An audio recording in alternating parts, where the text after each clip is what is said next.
अगले साल बिहार विधानसभा चुनाव से पहले सत्ता में परिवर्तन की हवा दिखाई पड़ रही है। कयास लगाए जा रहे हैं कि हो सकता हो बहुत कुछ अगले साल होने वाले विधानसभा के चुनाव से पहले बदल जाए बिहार में। इसकी पटकथा मोदी सरकार के हनुमान और बिहार के सीएम नीतीश कुमार की पार्टी जेडीयू लिख सकती है, ये भी चर्चा है। इन दोनों नेताओं ने विपक्षियों की मांग को लेकर अपने ही गठबंधन पर सवाल किया है। विपक्षियों की हां में हां मिलाई है, जिसका झंडा सपा प्रमुख अखिलेश यादव, कांग्रेस के नेता राहुल गांधी हमेशा से उठाते रहे। सोच रहे होंगे आप कि दरअसल मामला क्या है कि चिराग पासवान और नीतीश कुमार को लेकर हम इस तरीके की बातें कह रहे हैं। दरअसल मामला कुछ ऐसा है कि जाति जनगणना को लेकर जो कि अखिलेश यादव, राहुल गांधी, तेजस्वी यादव चर्चा कर रहे थे, उस पर अब प्रधानमंत्री मोदी के हनुमान और उनके साथी भी चर्चा कर रहे हैं। मोदी सरकार पर राष्ट्रीय स्तर पर जाति जनगणना करवाने का दबाव बढ़ रहा है। विपक्ष बार बार ये मांग उठा रही है। सरकार के सहयोगी दल में फूट पड़ती दिखाई पड़ रही है।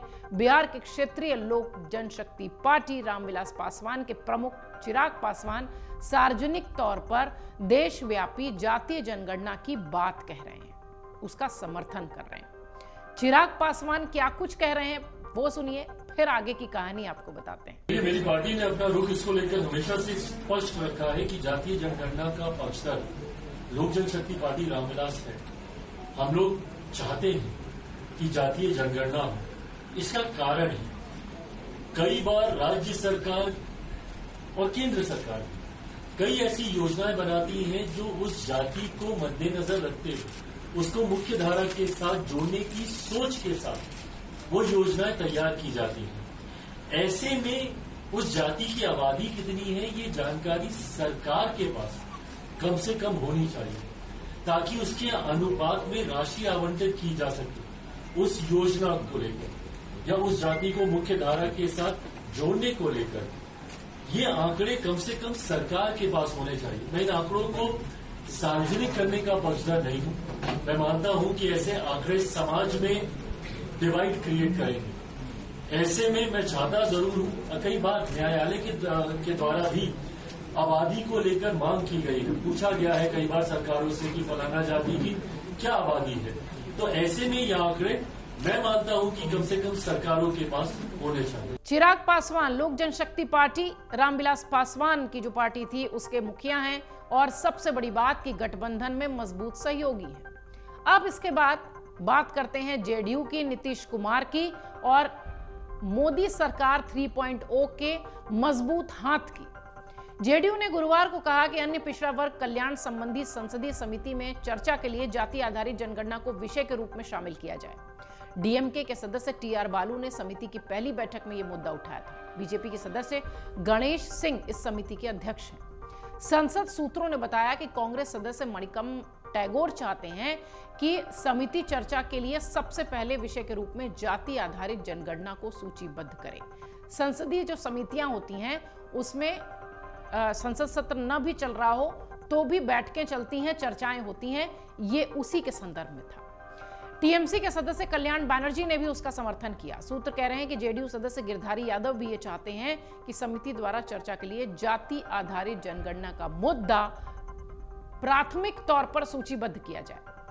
कल्याण बनर्जी ने मांग की कि समिति जाति आधारित जनगणना कराए जाने के मुद्दे पर केंद्रीय गृह मंत्रालय को पत्र लिखे।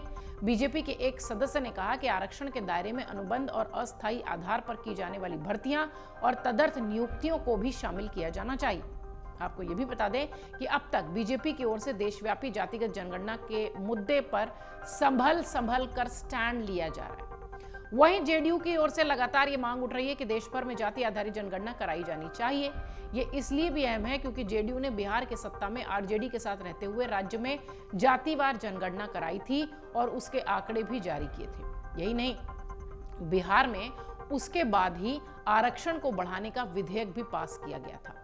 इसके तहत राज्य में जातिगत आरक्षण को 65% करने का फैसला लिया गया, जबकि 10% ईडब्ल्यूएस आरक्षण को मिलाकर कुल कोटा होता है 75% का। अब फिलहाल अगर सियासी गलियारों में वापस लौटें तो जिस तरीके से चिराग पासवान और नीतीश कुमार की चर्चा हो रही है, इसलिए राजनीतिक विश्लेषक कह रहे हैं कि कहीं ऐसा तो नहीं कि अगले साल जो होने वाला विधानसभा चुनाव है उससे पहले बिहार में बड़ा परिवर्तन देखने मिले। अब वो परिवर्तन किसी रूप का भी हो सकता है, क्योंकि फिलहाल दो ऐसे चेहरे जो कि बीजेपी के गठबंधन के खेमे के माने जाते हैं, वो विपक्षियों की मांग किए जाने वाली बात पर हाँ में हाँ मिलाते दिखाई पड़ रहे हैं। अगर आप ये वीडियो YouTube पर देख रहे हैं तो हमारे चैनल को सब्सक्राइब करें और बेल आइकन को दबाना ना भूलें। अगर आप Facebook पर ये वीडियो देख रहे हैं तो हमारे पेज को लाइक करें।